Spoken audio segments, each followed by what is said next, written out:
Hey, readers! Welcome back to another episode of Not Reading for Content.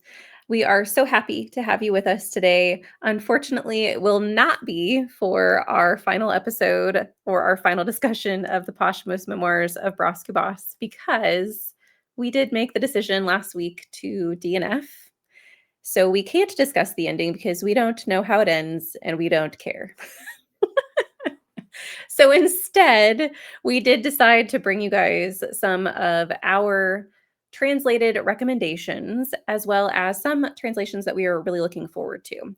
If you guys are interested in the next translated book that we will be reading, please make sure and check out the description because all of our schedule for this season is there. All right. So the way this is going to work is I have come with two recommendations. Obviously, you came with two recommendations as well, Danny. And then we will actually switch gears and provide some books that are on our radar. We haven't read these translations yet, but we're really excited about it. And we're hoping to get you excited as well. So the two books that I'll be introducing, hopefully I'll be intriguing a couple of you regarding them, includes If on a Winter's Night, a Traveler by Italo Calvino. This is an Italian translation. The other book I'll talk about is Peter Wollobin's The Hidden Life of Trees. Now, Danny, I know you've read this one, so you don't really need any introduction to it. But for those at home who need it, it is German and it's actually nonfiction. So yes, there are nonfiction translations out there. Actually, in our final month of this season, we will be doing a nonfiction translation as well. So keep a lookout for that. But regarding If on a Winter's Night, a Traveler, how much do you know about this, Danny, as far as this book goes? Have you heard of it? I have, but I have heard of it from you. I thought so.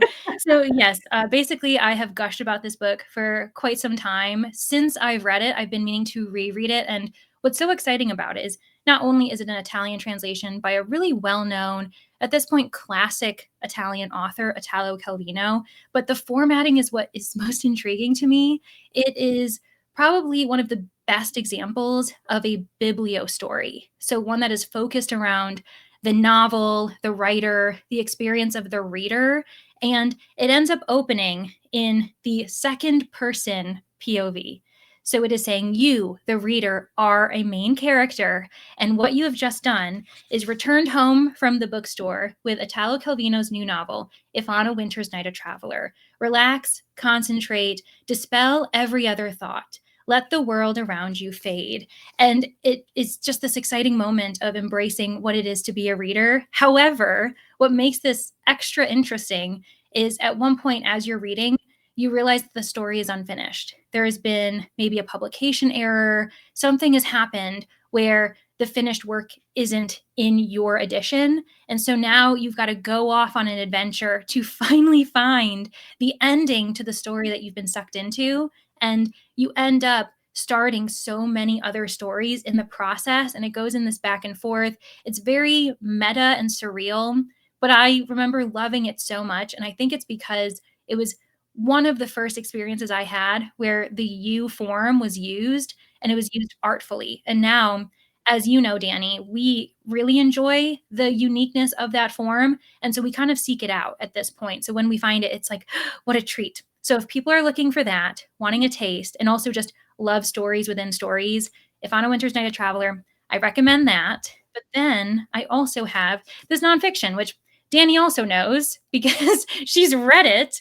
But it was also partially because of my prodding. You know that I was excited about this being on your radar. And this is a very short nonfiction, translated from German, just all about trees, about how they're connected, about how they work. I think that you would agree with me in saying that it's quite accessible, whether you are a nature enthusiast or if you just kind of want to dabble in the discussion of arbology, of what it means to be a tree, of how there is family and community and how important it is to the world without kind of bogging you down with too much science. I felt as though it was all really digestible. So if you're looking to, pardon my pun, branch out into nature writing and you definitely want to try nonfiction, it's out there. I've read probably 2 or 3 nonfiction books on nature that are translated. And I think it's a wealth of knowledge, a wealth of experience. Can't recommend it enough. So yeah, those are the 2 books that I have brought to the table. Both of them are very European. I will acknowledge, but they're also just really good. And yeah, add them to your TBR if either of them sound good to you. 2 great recommendations. I really, really want to read, why can I not remember the name? Upon a Winter's Night, is that right? If on a Winter's Traveler, listen, it is a mouthful, and I fully understand why it would take a few times to remember, because it actually sounds like it's the start of a sentence almost, isn't it? If on a Winter's Night a traveler, what What? else? Like, it's not the ending of a thought. So I understand, don't worry. But I do really want to read that because I do like the second person narrative style. I think it sounds really interesting. So, yes, it's been on my radar ever since you talked about it the first time. And I absolutely loved A Hidden Life of Trees. I loved the fact that that book to me felt like you were just walking through a forest with someone telling you a story. Like it was very cozy in a non-cozy way. I don't really know how to describe that feeling, but it was not a preachy book by any means. It was not overly sciencey. It was very, very much down to earth, and it did just feel like someone was telling you a story. Yeah, and you know what? I am just as excited to hear your recommendations. I have a couple. One from quite some time ago. I read this. Oh, it's probably been more than a decade now. But I really, as I was thinking about all the recommendations that I could give, I wanted to give a classic representation because we did just try and read a classic and without success. But I did want to show that there are classics that we can enjoy. And way back when, I read The Count of Monte Cristo and absolutely loved it. I think that it's a very long read. So I know that a lot of people avoid it for that purpose. And there are lots of adaptations and other things that people have gotten the story. And so I think that some people just don't think that, they need to read it. And I understand all of those arguments. However, if it is a story that you're interested in, if you guys haven't heard of The Count of Monte Cristo, you follow a character who essentially is betrayed and he is arrested for treason. This was written back in the 1800s as well. He's arrested for treason.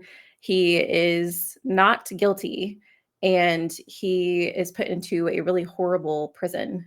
And the entire story is him finding out who his betrayer is and then seeking out revenge in these really creative ways. And he comes upon, I'm not going to give you guys too much of the story, even though it's a whole bunch of pages. And so I probably couldn't spoil anything for you. But he's very, very creative in his revenge. And I do think that the story does have some really interesting end points. I found it very relaxing. I think a lot of people, when they think of classics, including myself, I get a little anxious when it comes to picking up something that was written in the 1800s because of the language barrier. And while the story is, you could tell that it is written in a different time frame. It is very immersive in the world, and so we do know that they are living in a very different time. But I think that the language is written in such a way that it is accessible. It's just you have to take your time with it. You have to be patient. And it is a plodding story. It's meant to be, though, and there is suspense there. So I really enjoyed this one. I would recommend it to anyone, but especially if you really like chunky reads, I would say give it a try. And then, so going from a French translation with the Count of Monte Cristo to a Korean translation, and also a book that I've read more recently, I'm going to recommend the Dallergut Dream Department Store. This book just took me by storm.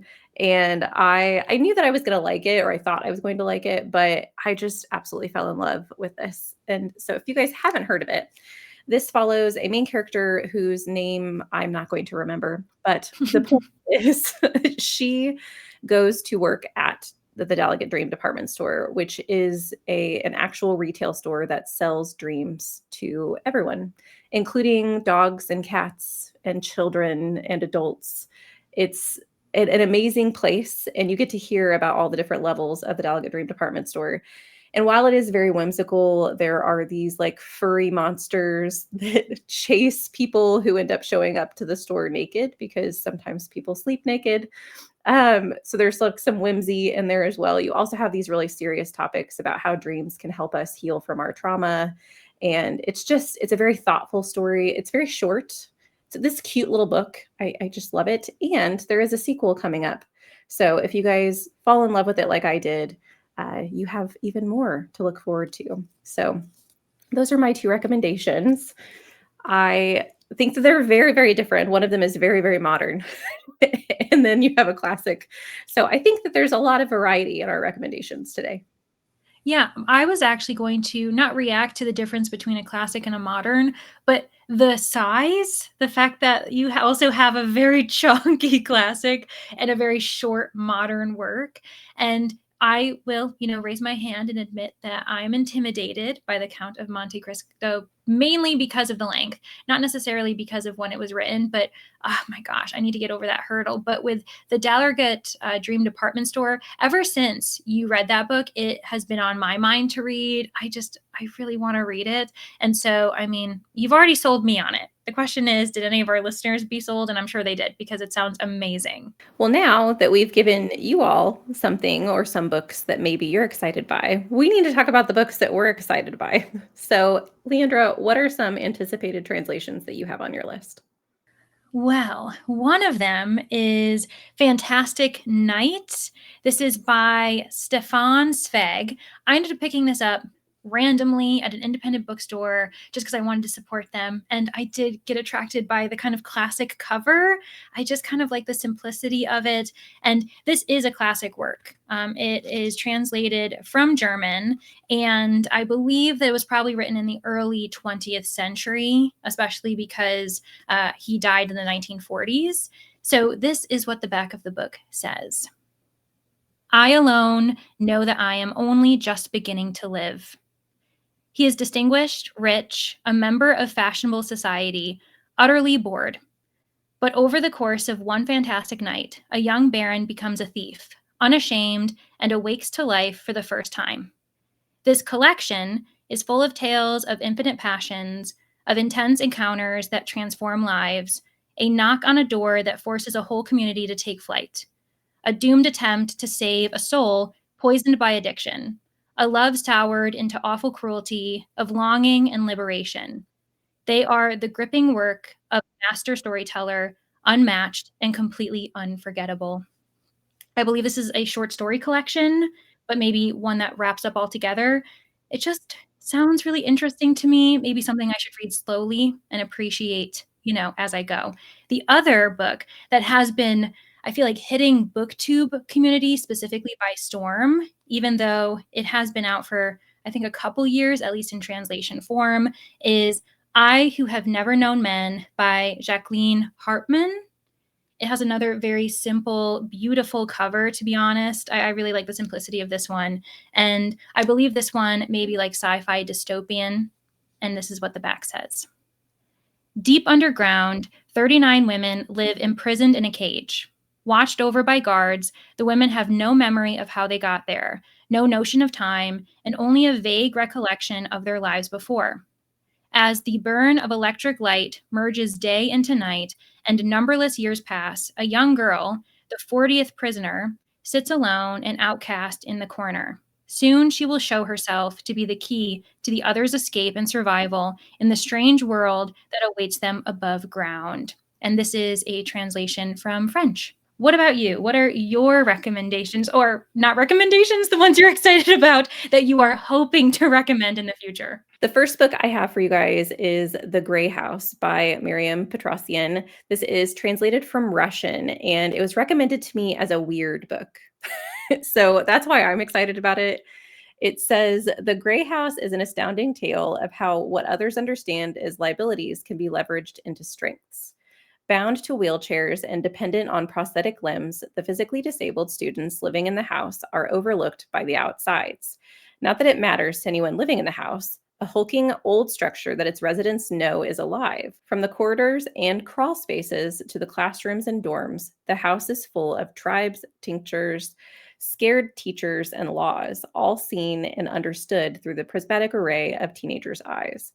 But student deaths and mounting pressure from the outsides put time, defying order of the house, in danger. As the tribe leaders struggle to maintain power, they defer to the awesome power of the house, attempting to make it through days and nights that pass in ways that clocks and watches cannot record. It just sounds weird. And I also love the idea of a sentient house. That's something that I've always really enjoyed. So Me that's too. one of the reasons that Mhm. it's on my list.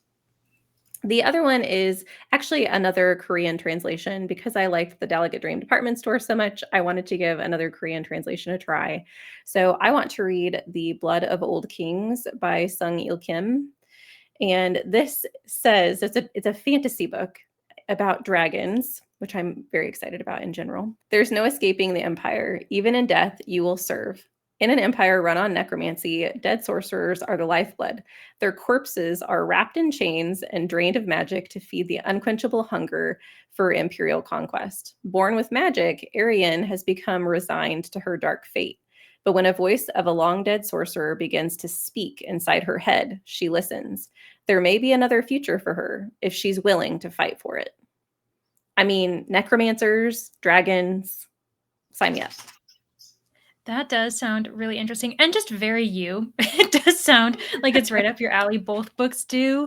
And we would love to hear from you all if you have your own recommendations. If there are translations that have been on your radar lately, please let us know so that we can add them to our own TBRs and we can have a conversation with you. And also, thank you so much for listening, for engaging with us in all the ways that you do. We look forward to coming back next Friday where we will be starting our third month for this translations season. And the book we'll be reading is Shadow of the Wind. If you're interested in that or in the rest of our schedule, remember it is linked below. And we'll see you all next time. Thanks for being here. Bye. Hey, readers. Sorry for the interruption, but we have a little bit of an announcement for you guys that we didn't want you to miss. Our book for July has changed, and we just wanted to let you know. So, in July, we will no longer be reading The Shadow of the Wind. We will talk about why in an upcoming episode. So, the book you actually should be putting your holds in, go off to your bookstore to buy, is going to be The Dallergut Dream Department Store by Miye Lee. We're very excited about it. There will be a hype episode, and we hope you can join us whenever you have access to the book. We hope you enjoyed this episode of Not Reading for Content. Be sure to check the description for a schedule of our upcoming reads for this season. For reminders and other updates, you can follow the podcast on Instagram at Not Reading for Content. Where else can the listeners find you, Leandra? I have a booktube and an Instagram. My booktube is at Leandra the TBR0, and my Instagram is at Leandra _ the TBR0. How about you, Danny? I have the same platforms. Both can be found at danny.dabbles. Thanks again for listening. Don't forget to tune in next Friday for our next episode.